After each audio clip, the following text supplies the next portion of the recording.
Joining channel, my name's Simon. This is my daily Bitcoin price action analysis. Happy Saturday to you, start of the weekend. I hope you're enjoying some beautiful sunshine like we're having in Wales. Lovely to see summer rearing its beautiful, refreshing, warm head. Anyway, before I dive straight into the price action, just want to remind you none of this is financial advice. Okay, so here's a 4-hour chart. As per yesterday's video, looks like Bitcoin is happy to be bouncing from the bottom of the range. And, that makes sense with regards to this overall consolidation period, which I've been talking about for as long as I can recall, or at least it feels like that. I hope you haven't been too bored. But I feel like in the not too distant future, we may be looking at a slightly different screen. So that'll be a welcome sight when it comes. But up until then, still within the range. However, likely to move from, well, it already has moved from the bottom, potentially get above the midpoint and then back up to the top. Then it'll get interesting because let's just surmise that Bitcoin does everything I've just said, as in gets above the midpoint and then moves back up to the top of the range in the coming week. Let's say that happens. It might happen now, but let's just say it happens within the coming week. When CME is back open on Monday or Sunday evening, and then into the rest of the week. That would be, if it doesn't break above the top of the range and remains within the range, but gets back up to the top, and that would be its 6th week, I think. Or is it already? No, that would be its 7th week. Yes, 7th week. And I predicted 8, so, getting towards that. So by the time, what I was saying there inarticulately is, let's presume that Bitcoin does trend up here on the lower time frames, gets back above 70,000 and then starts to encroach on a new all-time high. It'll be really interesting to see what happens then and how the price action approaches the top of the range. Because if it does, this is what price tends to do when, obviously not always, but let me just draw on some crazy pictures. So let's say Bitcoin gets up to the top of the range. I know I've just overshot it there, but just excuse me that. If then, what's going on here? If then it immediately starts to reverse, and I would say quickly gets back down below 70,000, but definitely 69,000, then it's going to be another week in the range. So as in, if it gets up to the top in whatever sort of formation it chooses, but then it doesn't hang around, then it retraces quite quickly, then you would expect another week of range play. But if it doesn't do that, and if it does something more along the lines of this that I'm about to show you, so if it moves back up to the top of the range in a similar way, so however it does it, and then when it gets close to the top, it starts to, hello pen, it starts to do this sort of thing and consolidate up against resistance, which will be at the top of the range. That will look way more likely for a break to the upside.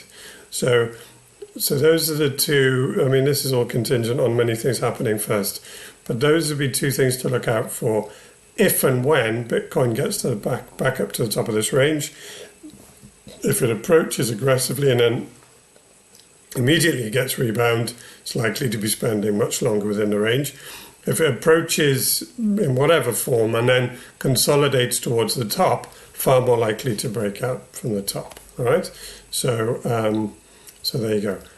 Right. Coming at 5 minutes, I'm just going to check in with the lower time frames, because as you can probably see, if I get rid of my rubbish drawings, let's get rid of those.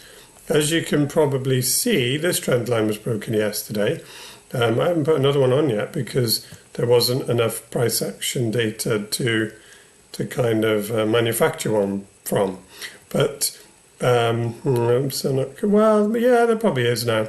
But you can see that on the lower time frames, we've got what appears to be a bit more of a trend. It's not super obvious yet, but to my eye, if I move the whole thing that way a bit, to my eye, you know, something like this is materializing. Now, that will probably become more apparent into early next week. And I would not be surprised with today being a Saturday, tomorrow being Sunday, and then CME opening up tomorrow evening. If we see sort of sideways and up from here, but potentially not breaking the midpoint. So, you know, anywhere between, I mean, I would say anywhere, well, that's not very helpful, is it, from the bottom, but anywhere between sort of 61.5 to the current high, which is 65.5, so a nice $4,000 range. It could kind of go sideways and up in between those two, and still have an intact uptrend with higher highs and higher lows on the very low time frames, which then over time leak into the slightly higher time frames, but still low time frames, 4 hour, which is my favorite time frame to look at overall price action with. I will just quickly check in on momentum just while I'm talking about this. So I don't know if I got anything loaded onto the chart at the moment. No, so let's just bosh on a MACD just to get an idea of, particularly on the 4 hour, where Bitcoin needs to get to for it to cross back above the zero line. And as I say that, it appears like it already has. So I'm just going to slightly change I always change the settings on the MACD to, I don't really like the signal line or whatever you want to call it. So I just have the actual MACD line. Because remember, the MACD is made from a combination of two moving averages. So why you then want to have a moving average of what is the average of two moving averages, in my tiny mind, just doesn't work. And I think it is important to understand what indicators are doing when you're using them, because otherwise it can seem to be a little bit sort of voodoo and a bit kind of difficult. But they pretty much, as I've said before in videos, pretty much every indicator you can find on TradingView looks back in some way at retrospective price action and data to then combine in some form to give you then the indicator. So the MACD does that by looking at a 12 and 26 moving average period and combining them to form one. They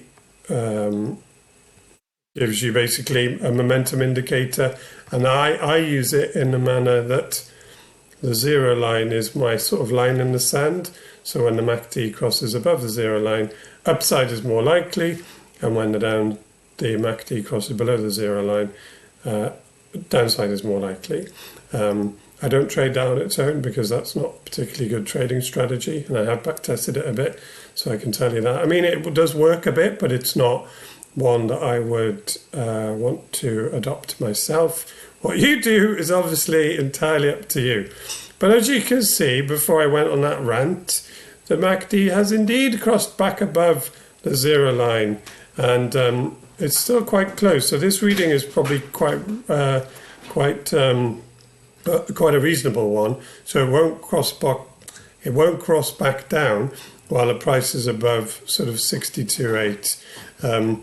And it's a good $2,000 above there at the moment. So, yeah, I think that, momentum shift combined with the very low time frame uptrend, it suggests that there's more to this move than is currently played out. But I don't know that. That's just the way I'm looking at the chart and interpreting the price action that's right there in front of my face. Okay. 9.5 minutes. I'm going to call an end on this now. So in summary, maybe not too much more upside over the weekend, although I don't know that. That's just surmising that there's less volatility in the market over the weekend. But as long as it doesn't break down really back below this area for me, which is 61.5, then I think the bottom of the range has probably been done for now, and a move back up to the top over the coming days or weeks, I would say, is likely. All right, there you go. So do me a favor, guys, if you've enjoyed the video, if you found it in any way useful, probably not that entertaining, but in any way useful, then please like and subscribe. And if you haven't enjoyed it at all, then I'd do something else with your time tomorrow, and don't come back here because I'll be doing it all again. Okay, take care. Enjoy the rest of your Saturday. See you tomorrow for Sunday's price action. Bye.